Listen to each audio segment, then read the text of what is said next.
We might as well see this one too.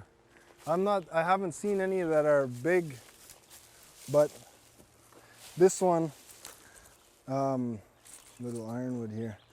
Oh, he's eaten. Is he eaten? Those spiders are awful. Those goldenrod crab spiders. They just think they're big.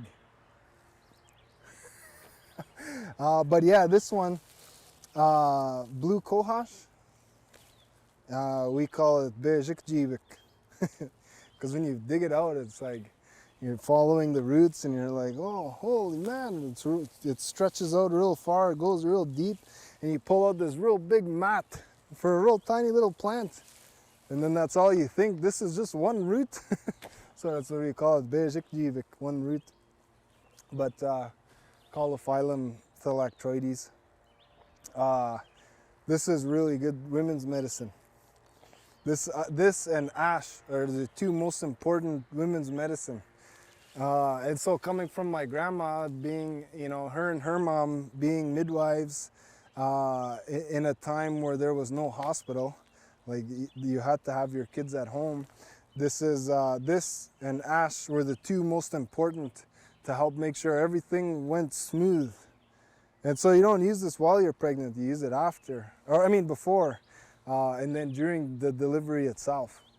But there was a bunch of studies done on this comparing the use of this and epidural. The only thing is to remember blue cohosh, not black cohosh.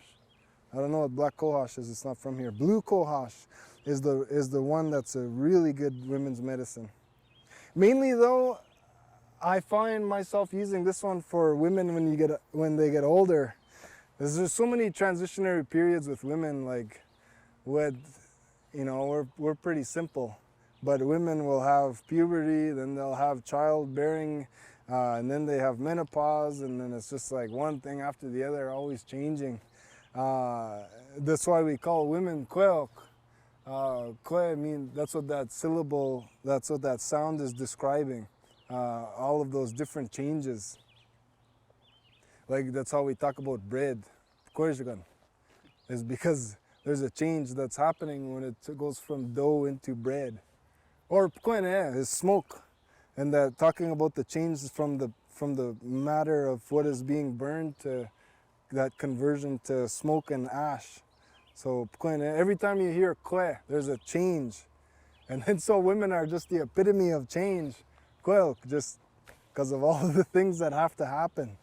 But this is a really good one for when women are older and dealing with menopause, because there should be no symptoms. There should not be like hot flashes and all this crazy stuff that happens, headaches, and it should be a transition, but a flawless and I don't know how to say. Effortless one. That's what this helps with. You get all kinds of women starting to have this one, just remembering that it's blue cohosh, phylactroides, or giganticum, Caulophyllum giganticum.